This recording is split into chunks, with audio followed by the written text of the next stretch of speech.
Hello बच्चों, आज हम 7th क्लास का पाठ 16 मातृभूमि का मान पढ़ेंगे। प्रस्तुत पाठ श्री हरि कृष्ण प्रेमी द्वारा रचित है। इस पाठ में लेखक ने बताया है कि धन और कीर्ति की प्राप्ति प्रत्येक व्यक्ति को मातृभूमि से ही होती है और अपनी मातृभूमि का मान रखना प्रत्येक नागरिक का कर्तव्य होता है। जिस प्रकार बूंदी का वीर महाराणा लाखा का विश्वास पात्र होते हुए भी यह सहन नहीं कर सका कि महाराणा लाखा नकली बूंदी का दुर्ग बनाकर उस पर अपनी विजय पताका फहराए।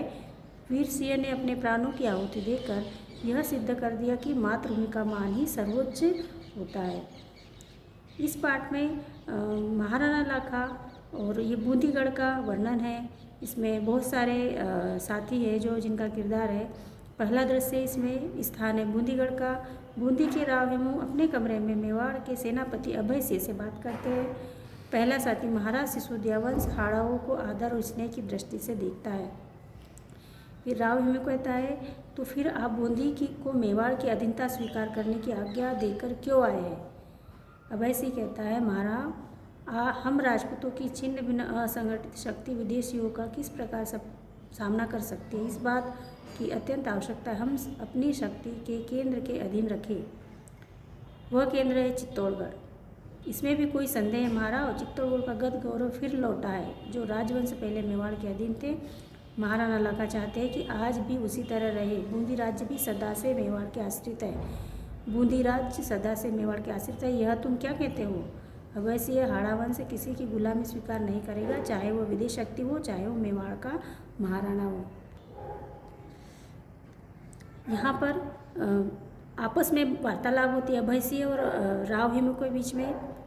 दोनों तरफ प्रस्थान करते हैं। दूसरा दृश्य है चित्तौड़गढ़ का राजमहल। महाराणा लाखा बहुत चिंतित है, व्यथित है, अवस्था में टहल रहे हैं। मेवाड़ के गौरवपूर्ण इतिहास में मैंने कलंक का टीका लगाया है। इस बार मुट्ठी भर हाड़ों ने हम लोगों को जिस प्रकार पराजित किया और विफल किया, उससे मेवाड़ के आत्मगौरव को कितनी ठेस पहुंची है, यह मेरा ही हृदय जानता है। अभय सिंह का प्रवेश होता है और महाराणा लाखा को अभिवादन करता है। कहता है कि महाराज, दरबार के सभासद आपके दर्शन पाने को उत्सुक है। महाराणा कहते हैं, सेनापति अभय सिंह, आज मैं दरबार नहीं जाऊंगा। आप जानते हैं, जब से मैंने निमरा के मैदान में बूंदी के राव हेमू से पराजित होकर भागना पड़ा, मेरी आत्मा मुझे धिक्कार रही है। बप्पा रावल और वीरवर हमीर का रक्त जिसकी धमनियों में बह रहा है, वो प्राणों से भी भय से भाग आए। यह कितने कलंक की बात है। महाराणा बहुत परेशान होते हैं। उसी समय चारणी उन्हें एक अभय सिंह के द्वारा उन्हें एक आश्वासन देती है कि क्यों न अभय सिंह महाराज, हम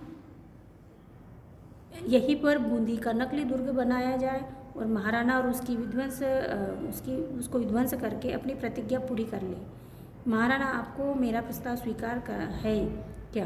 तो चारणी ने ऐसा जब उन्हें एक आश्वासन दिया गया तो महाराणा का अच्छा, अभी तो मैं नकली दुर्ग बनाकर उसका विध्वंस करके अपने व्रत का पालन करूंगा, किंतु हाड़ाओं को उनकी उद्दंडता का दंड दिए बिना मेरे मन को संतोष न होगा। सभापति नकली दुर्ग बनवाने का प्रबंध करने के लिए आदेश देते हैं।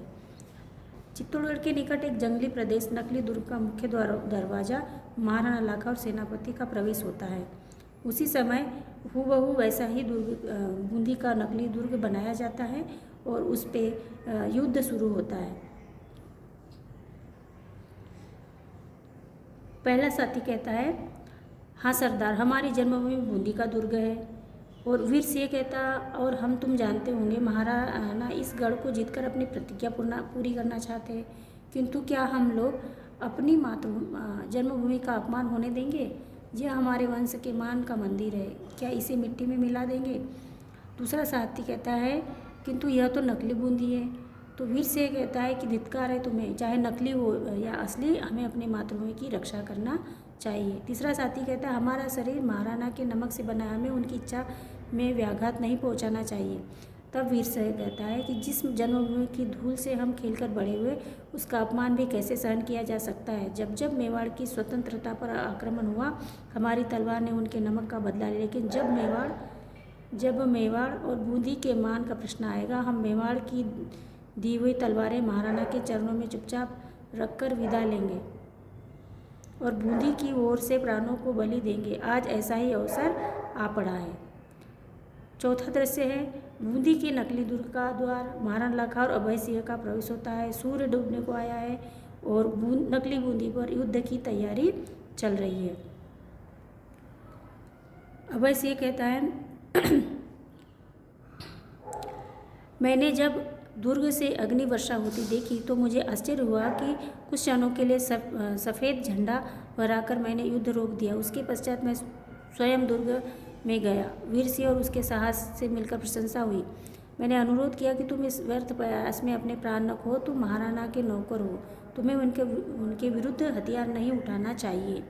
किंतु उसने उत्तर दिया, महाराणा ने हाड़ों को चुनौती दी और हम उस चुनौती का उत्तर देने को मजबूर है। महाराणा यदि हमारे प्राण लेना चाहता है तो खुशी से ले ले, लेकिन हम इतने कायर और निष्प्राण नहीं है कि अपनी आंखों के सामने बूंदी का अपमान होते देखें। मेवाड़ में जब तक एक भी हाड़ा है, नकली बूंदी पर भी बूंदी की ही पताका फहराएगी।